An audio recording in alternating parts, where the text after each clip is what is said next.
Muchas gracias por ese tiempo de alabanza. Y nos encontramos en esta mañana recorriendo nuevamente el libro de Mateo. Yo creo que cuando uno, si se ha seguido la lectura de esta semana, es impresionante ver la manera que Jesús llevaba a cabo su ministerio. Un conteo rápido solamente en los capítulos que leímos en esta semana. Vemos cómo Jesús le cambió la vida a un ciego, a un mudo, a un paralítico, aún hasta a una suegra que sanó. Y vemos cómo a lo largo de estos capítulos prácticamente a más de 10 personas en manera específica que lo menciona, Jesús tuvo un contacto y cambió la vida. Cuando uno piensa en lo que es la iglesia, la Biblia dice que la iglesia es el cuerpo de Cristo. El cuerpo de Cristo es aquel que se coloca bajo el mando de Dios, bajo la dirección de Dios para llevar a cabo la tarea de evangelizar el mundo. El mandamiento que Jesús dejó fue el siguiente: id por todo el mundo y predicad el evangelio. Cuando uno va al libro de los Romanos, Pablo lo decía de esta manera: ¿cómo se arrepentirán si no habrá quien les predique? ¿Qué sabrán qué creer si no hay quien les predique? Y sabe que en estos capítulos vimos nosotros también el llamado de 12 hombres que Jesús eligió para comenzar lo que era la fundación de iglesias en el mundo. En algunos casos, por ejemplo, en el caso de Mateo capítulo 9, dice que Jesús se encontraba caminando y lo vio a Mateo sentado en la mesa cobrando impuestos. Y con solamente una palabra Jesús habló a Mateo y le dijo: sígueme, sígueme. En el capítulo después vemos cómo Dios llamó a 12, y con estos 12 eran las personas a los cuales, Mateo incluido, eran los cuales iban a comenzar o iban a ser los pilares en la cual toda la verdad que Jesús le iba a revelar a estos hombres para poder llevar a cabo el mensaje del evangelio por todo el mundo. Lo que me llama la atención de estos hombres, aunque no lo vamos a hacer el estudio hoy, pero sin embargo, si tú quieres hacer un estudio interesante, entra a la Biblia y averigua cómo era cada uno de estos hombres. Si eran hombres que eran reconocidos en el ámbito religioso, si eran personas que eran estudiadas, si eran personas que tenían un puesto que era bien visto para lo público. Y saben, nos damos cuenta que cuando Jesús eligió a esta persona, la Biblia misma lo dice, Dios eligió hombres comunes y corrientes para llevar a cabo una tarea que era sobresaliente. Tomó de lo más cotidiano para hacer una obra extraordinaria, al tamaño que solo Dios la podía hacer. En un capítulo paralelo a la lección de estos llamados, podemos ir a Marcos capítulo 3. Porque el relato de la elección de los 12 se relata en Mateo, en Marcos y en Lucas. Y cuando uno va al capítulo 3 de Marcos, comenzando con el versículo 13, ahí la Biblia le coloca el título de la elección de los apóstoles. Y acá en Marcos se agrega un dato que no agrega Mateo. Y Marcos capítulo 3 dice así: después subió al monte, obviamente hablando de Jesús, y llamó así a los que él quiso, y vinieron a él. Versículo 14 dice: y estableció a 12 para que estuvieran con él, para enviarlos a predicar, y para que tuviesen autoridad para sanar enfermedades y para echar fuera demonios. Ahora, cuando uno toma en cuenta lo que es nuestra vida diaria, muchas veces la gente lucha con un sentir de propósito. Yo conozco personas que ya son mayores, y cuando hablo mayores, que aún no tienen claro el propósito de su vida. Personas que llegan a una edad ya avanzada y lo único que se pueden hacer es lamentar por las cosas que no pudieron hacer en el pasado. Pero la verdad es igual de los jóvenes.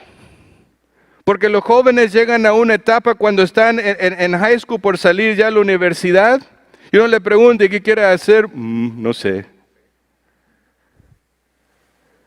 Porque la búsqueda de propósito la tenemos todos.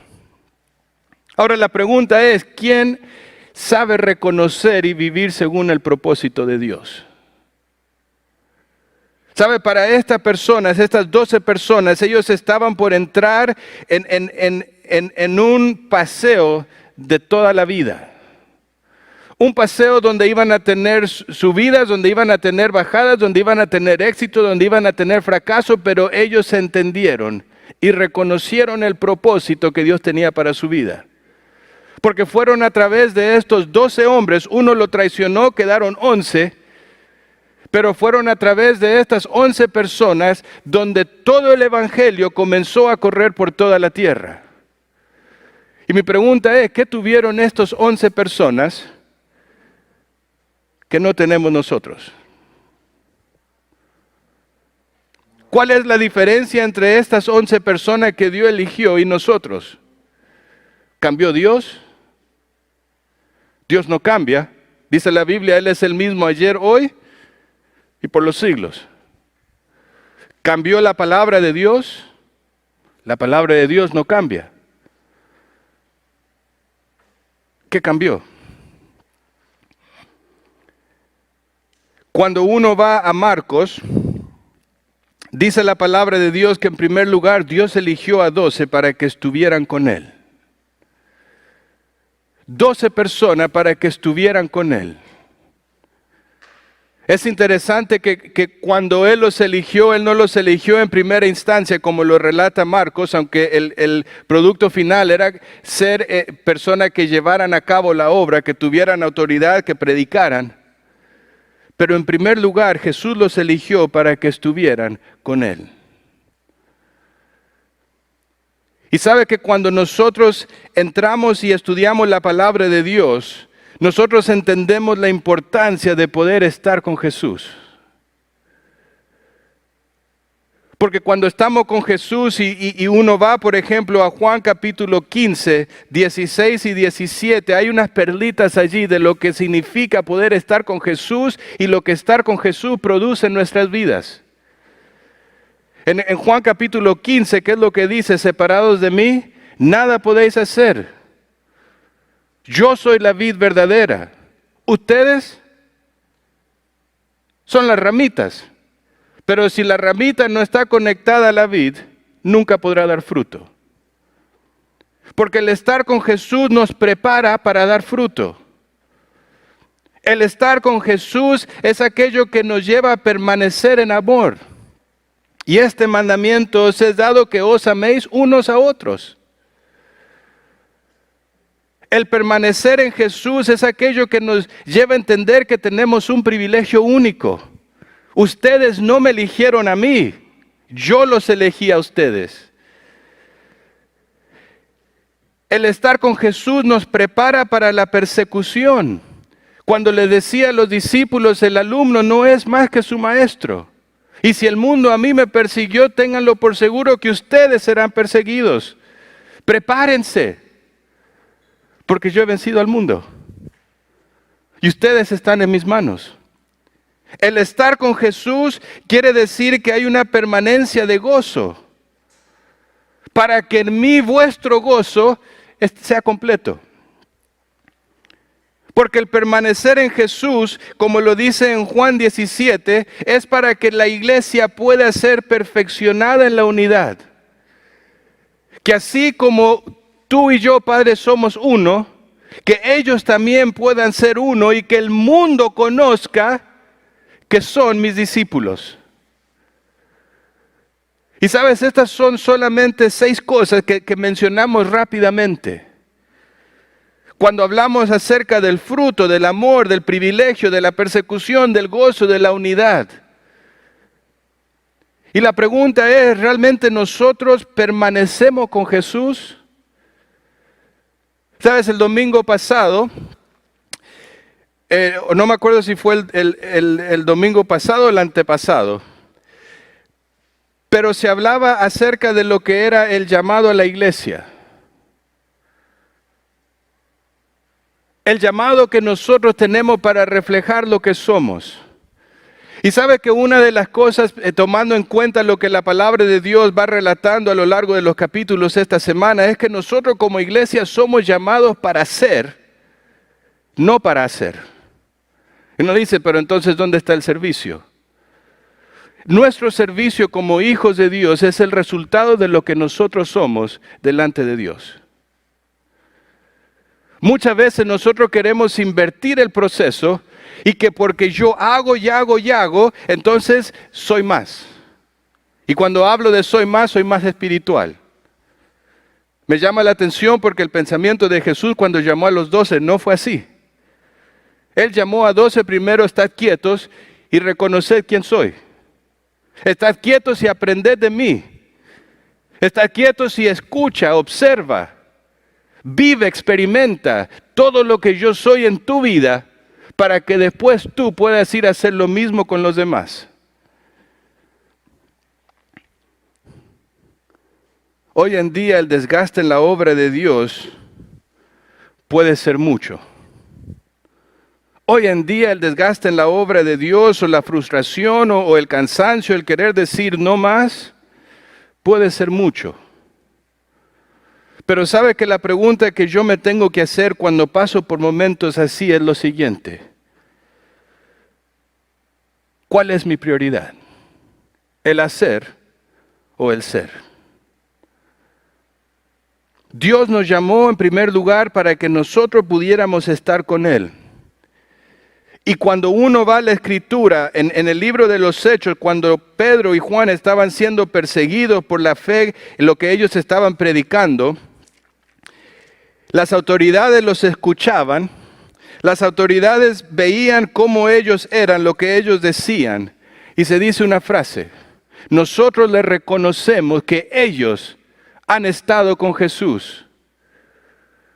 Capaz que se olvidaron mucho de lo que habían dicho, pero algo que quedó grabado en el corazón, ellos son distintos, porque Jesús causó un impacto en sus vidas.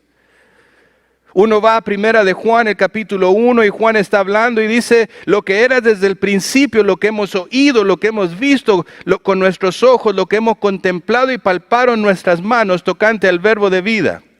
Porque la vida fue manifestada y la hemos visto, y testificamos y os anunciamos la vida eterna, la cual estaba con el Padre y se nos manifestó. Y cuando continúa Juan, dice lo que hemos visto y oído, eso os anunciamos, para que también vosotros tengáis comunión con nosotros, y nuestra comunión verdaderamente es con el Padre y con su Hijo Jesucristo. Estas cosas os escribimos para que vuestro gozo sea cumplido. Y sabes, esto prácticamente son las mismas palabras que Jesús decía cuando tenía esa comida íntima. Era algo que había quedado grabado en el corazón de Juan. Por eso Juan cuando predicaba el Evangelio y escribía a esta iglesia, él no se le estaba diciendo, invéntate algo nuevo. No, Juan le decía lo que es mío, lo que ha sido mi experiencia, aquello que yo he vivido con Jesús, eso transmito. Porque para mí la vida eterna, haber conocido a Jesús, completó el gozo en mi vida, me dio propósito y ahora eso te lo presento a ti.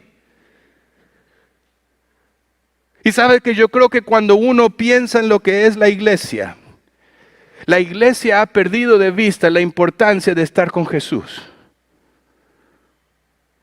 Y suena irónico.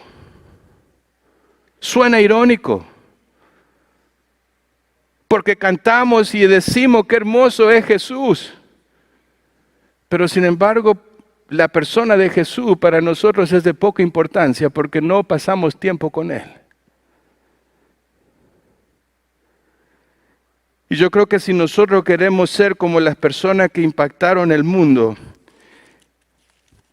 esa primera generación de discípulos, esa primera generación de misioneros, como lo quieras llamar, nuestro corazón tiene que regresar a la persona de Jesús. Muchas veces nosotros pensamos que Jesús es solamente para el que está perdido. Que Jesús es aquel que está, el que no le ha conocido, pero como yo ya soy parte de una iglesia y ya Jesús no es tan importante porque yo ya creí en Él. No, querido hermano, Jesús es nuestra vida. Jesús es aquel que va regenerando nuestro hombre interior. Que a pesar de las tribulaciones es aquel que se mantiene firme, que nos da la firmeza, que nos da ese piso firme, que nos da la visión, que nos da la dirección, que nos da el ánimo para continuar aún cuando no hay. Pero es Jesús quien tiene que ser prioridad. La palabra de Dios, cuando uno va a Apocalipsis, por ejemplo, el libro de Apocalipsis comienza con un mensaje a las iglesias. Y me llama la atención porque estas eran iglesias que había sido el fruto de las personas que Dios había llamado para llevar a cabo la obra. Estas iglesias fueron fundadas por aquella persona que Dios llamó para que el mensaje pudiera ser esparcido por todo el mundo.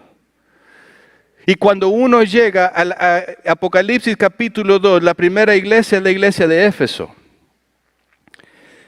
Y fíjate la palabra que Dios usa. Yo conozco tus obras y tu arduo trabajo y paciencia, y que no puedes soportar a los malos y los has probado, y los que se dicen ser apóstoles y no lo son, y los has hallado mentirosos. Has sufrido, has tenido paciencia y has trabajado arduamente por amor de mi nombre y no has desmayado. Y uno dice, wow, iglesia ferviente. Pero sabe, el versículo después dice, pero tengo contra ti que has dejado tu primer amor. Estás haciendo todas las cosas. Estás sufriendo, estás entendiendo lo que es la verdad, estás soportando, estás teniendo paciencia, estás trabajando arduamente. Pero no soy yo tu prioridad. No soy yo tu prioridad. Apocalipsis capítulo 3, versículo 2, cuando habla a la iglesia de Sardis, fíjate lo que dice. Sé vigilante y afirma las otras cosas que están para morir, porque no he hallado tus obras perfectas delante de Dios. Y dice, acuérdate pues de lo que has recibido y oído y guárdalo, y arrepiéntete. Arrepiéntete. Y después, cuando continúa la escritura, llega a la iglesia de la Odisea. Versículo 15 del capítulo 3 y dice, yo conozco tus obras, que ni eres frío ni caliente. Ojalá fueses frío o caliente, pero cuando eres tibio y no frío ni caliente, te vomitaré de mi boca.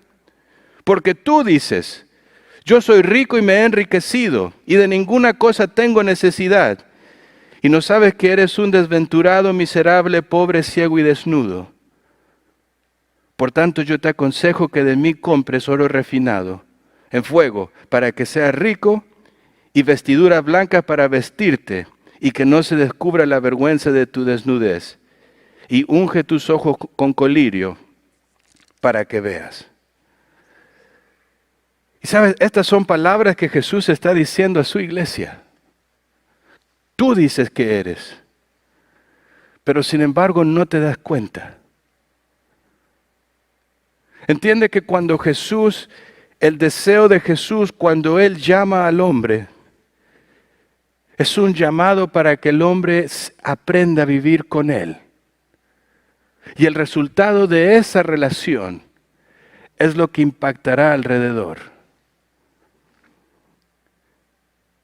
¿Sabe qué? Me llama la atención que cuando habla la iglesia de la Odisea,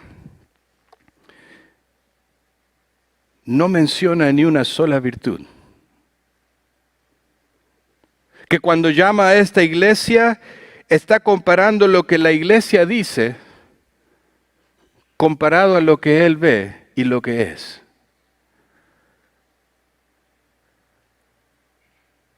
¿Cuándo se convierte una iglesia de una iglesia ferviente a una iglesia tibia? ¿Se ha puesto a pensar? ¿Cuándo puedo detectar yo que en mi vida hay una tibieza y que no soy ni frío ni caliente?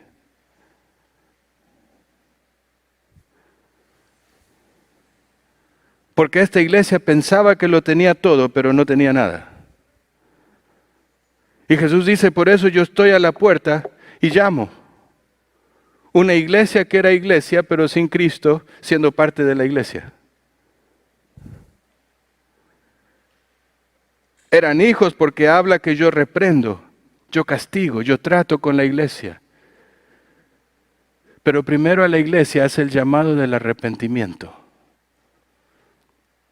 ¿Sabes que una iglesia se convierte en una iglesia tibia cuando hay una indiferencia por la palabra de Dios? Y no hablo a un nivel comunitario, sino más bien personal. Tú y yo nos convertimos en personas tibias cuando hay una apatía por la palabra de Dios. Cuando la palabra de Dios realmente hay una gran indiferencia en mi vida si la leo o no la leo. Cuando la lectura que yo tengo de la Biblia es, hoy tengo que leer el capítulo 2, listo, ya terminé, me levanto y me voy.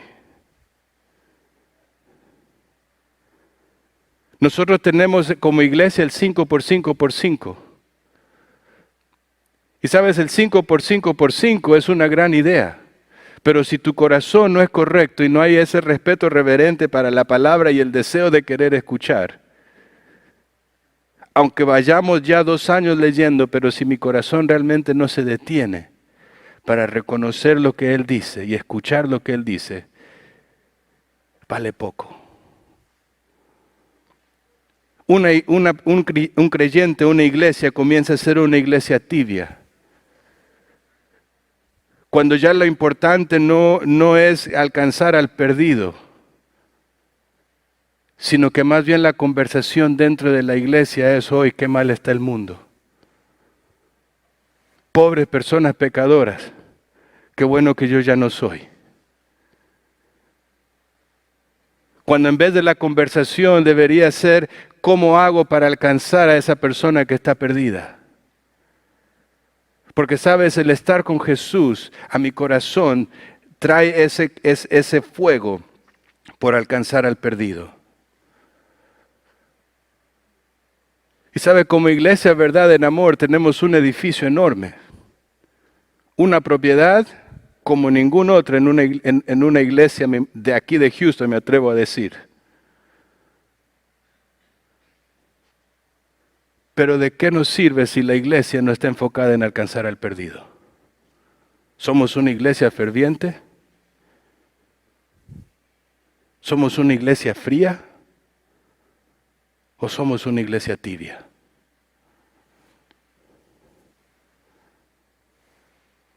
Jesús llamó a 11, a 12 personas para que estuviesen con Él. El estar con Él es entender que hay una consagración diaria, donde yo me siento y escucho, para meditar en lo que tengo adentro. Y que cuando yo medito lo que hay adentro comienzan a surgir cambios en mi vida. Que eso después me ayuda a poder ser un impacto para las personas que están igual que yo luchando. Si el conocimiento de Dios o de la palabra de Dios nos ha envanecido el pensamiento, es tiempo de regresar a la base, de tener esa comunión uno a uno con Jesús y entender que sin Él nada puedo, nada soy y nada haré. Cuando Jesús llamó a los discípulos, Él los llamó para que estuvieran con Él.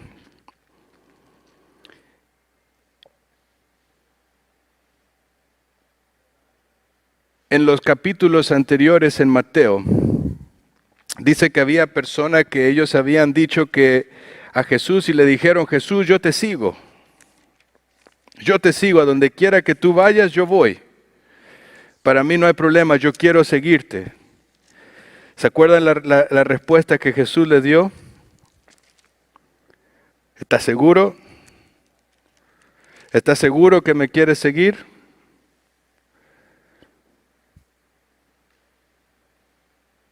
Mira que aún estos animales del campo tienen una casa, tienen dónde ir, pero el Hijo del Hombre no tiene dónde recostar su cabeza. ¿Estás seguro? ¿Calculaste ya lo que iba a costarte seguirme? Y después dice que otro se acercó y ¿qué fue lo que le dijo? Señor, yo te quiero seguir también, pero primero, voy y entierro a mi padre. Ahora, esta es una expresión bastante interesante porque no quiere decir que el padre ya había muerto. Pero en ese tiempo esa frase, deja entierro a mi padre, era un decir, deja que mi padre se muera, cobre mi herencia, y una vez que ya tenga mi herencia, yo te sigo. Que es muchas veces lo que nosotros decimos, ya cuando sea mayor y que ya mi vida ya esté cumplida y haya logrado lo que haya logrado, entonces, ahora sí te sirvo. Y Jesús dice, no es así. Porque así como yo tengo que entender y ser consciente que hay una consagración que debe ser constante, yo debo de ser consciente con el costo. Como hijo de Dios, teniendo a Cristo en tu corazón y entendiendo que tienes tú un llamado en tu vida y que yo tengo un llamado a mi vida, ¿has asumido el costo?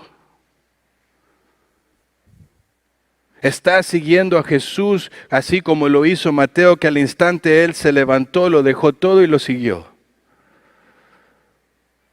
¿O estás buscando seguir a Jesús con reservas? Jesús, yo te sigo, pero. Jesús, yo hago, pero. ¿Sabe que muchas veces el creyente vive la vida con remordimiento? Yo dice, ¿por qué con remordimiento? Porque muchas veces cuando estamos en la obra de Dios y hay actividades dentro de la iglesia, uno se siente a veces como, ay, pero ¿por qué soy yo el que siempre tengo que servir y los demás nomás están sentados? ¿Por qué soy yo el que siempre tengo que hacer y después todos los demás solamente están viendo, vienen, se sientan, disfrutan, se ríen, se van y después yo tengo que quedarme después? ¿Alguna vez te has sentido así? Claro que sí, porque aún Pedro se sentía así. ¿Te acuerdas la conversación que tenía con Jesús? Después de que habían desayunado allá a la orilla del mar, que Jesús resucitó y Jesús comenzó a hablar con Pedro y ¿qué le dijo? Pedro, sígueme. Y Pedro se dio la vuelta y miró que Juan estaba atrás y ¿qué le dijo? Bueno, Señor, ¿y este? Y Jesús lo miró y le dice, Pedro, ¿a ti qué te importa? Yo estoy hablando contigo.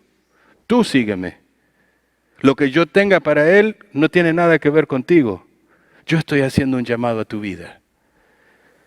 Y sabes la idea que cuando Jesús hablaba aquí, Lucas capítulo 9, un versículo que para mí años atrás impactó mi vida. Cuando estaba estudiando en Argentina, me acuerdo en una conversación, en una predicación, uno de los misioneros estaba orando y hablaba acerca de esto, del costo de seguir a Jesús. Y en Lucas capítulo 9, versículo 62 dice esto. Y Jesús le dijo, ninguno que poniendo su mano en el arado y mira hacia atrás es apto para el reino de Dios. Y sabes, muchas veces cuando nosotros seguimos a Jesús pensando en todo aquello que nos estamos perdiendo, pensando en todo aquello que hemos dejado atrás, todo el sacrificio. Le dijimos a Jesús, yo te sigo, colocamos la mano en el arado y comenzamos a trabajar y a caminar, pero constantemente mirando hacia atrás. Pero esto, y esto, y esto. Y sabes lo que Jesús quiere, que tú y yo cuando le seguimos a Él, coloquemos en una balanza lo que estamos dejando atrás, comparado con aquello que estamos por recibir. Aquello que según nosotros estamos perdiendo, pero compáralo con aquello que estamos obteniendo. Aquello donde la Biblia dice que tenemos un tesoro que es seguro, en un lugar donde no se corrompe, donde nadie lo puede robar. Y es allá hacia donde nosotros dirigimos. ¿Colocaste tú ya tu mano en el arado? ¿Has tomado tú has tenido un compromiso serio en lo que es ser un hijo de Dios? ¿Cómo estás en tu compromiso? ¿Estás teniendo a Jesús como tu prioridad y tu prioridad es el tiempo que tú pasas con Él y aprender de Él? ¿Estás dispuesto a pagar el costo de poder seguirle cada día? Y sabes que cuando hablamos acerca del llamado, es un llamado también a la compasión. Mateo capítulo 9, versículo 35 y 38 dice así: recorría Jesús todas las ciudades y las aldeas, enseñando en las sinagogas de ellos y predicando el evangelio del reino y sanando toda enfermedad y toda dolencia en el pueblo. Versículo 36 dice: y al ver las multitudes tuvo compasión de ellas, porque estaban desamparadas y dispersas como ovejas que no tienen pastor. Entonces dijo a sus discípulos: a la verdad la mies es mucha, mas los obreros pocos. Rogad pues al Señor de la mies que envíe obreros a su mies. Y sabes, la compasión tiene que ver con ser empático con las necesidades de los demás. Tiene que ver con entender que el mundo que se está perdiendo sin Cristo es mi responsabilidad alcanzarlos. Es entender que como creyente yo soy llamado para llevar el mensaje a aquellas personas que se están perdiendo sin esperanza. Que entender que la iglesia tiene que ser iglesia afuera para hacer luz, como lo decía el pastor Daniel Domínguez hace tiempo atrás, o el miércoles que lo decía. Nuestro ADN como hijos de Dios es ser la luz y la sal. Es poder ser personas que llevan el mensaje que cambió nuestra vida. Es poder llevar la verdad de Cristo que cambió nuestra existencia, nos dio la esperanza y llevarlo a ese mundo que se está perdiendo. Pero muchas veces nosotros la visión del mundo, es la que nosotros tenemos como los fariseos. Pero este Jesús no se da cuenta que son publicanos y pecadores.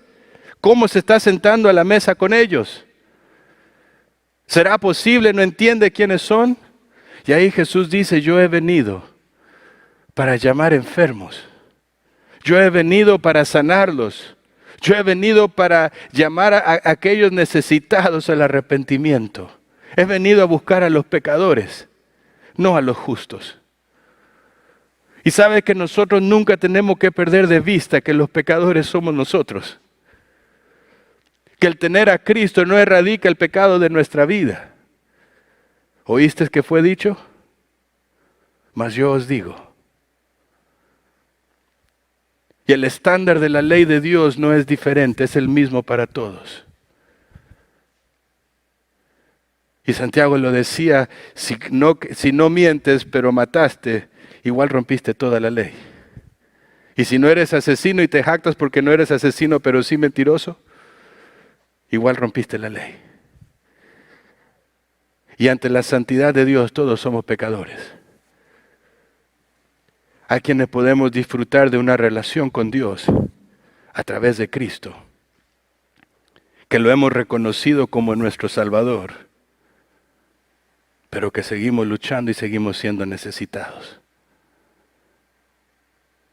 Jesús recorría su tierra entera, sanando y predicando el Evangelio. Nos hacemos una pregunta que pueda ser de repente incómoda. ¿Cuánto has recorrido tú en el año pasado para buscar a un perdido?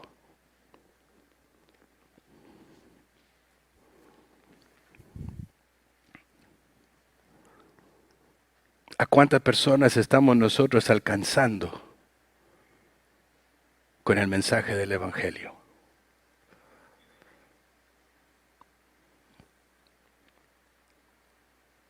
¿Quiénes son las personas que están siendo impactadas por la obra que Cristo está haciendo en nuestra vida? a la cual nosotros podemos dar ese mensaje de esperanza.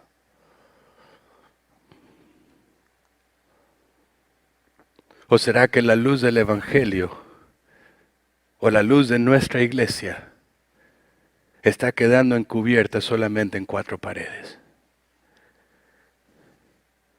¿Somos una iglesia ferviente en alcanzar al perdido?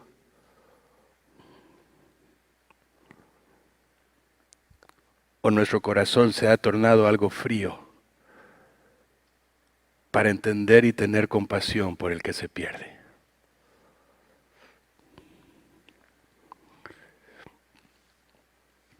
Yo creo que en un grupo de personas como este puede haber personas que necesitan acudir a ese primer llamado.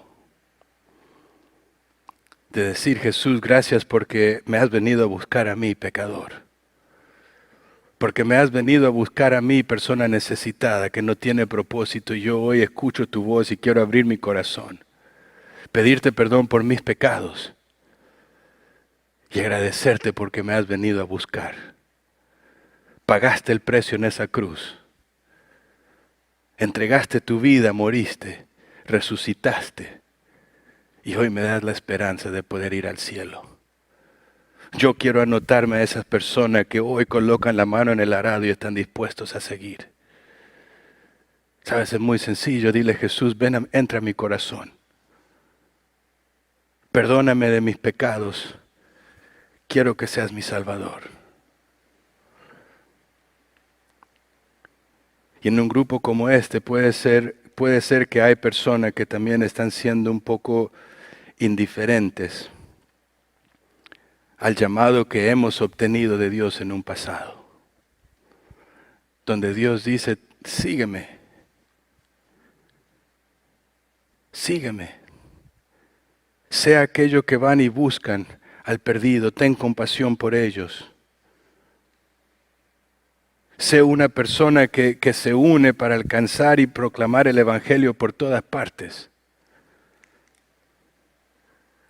Pero sobre todo sé tú, hijo mío, alguien que ama a su Padre y que está dispuesto a escucharlo y obedecerlo. Y Jesús le dijo, sígueme. Y la pregunta para nosotros en esta mañana es, o esta tarde, ¿estoy dispuesto a hacerlo?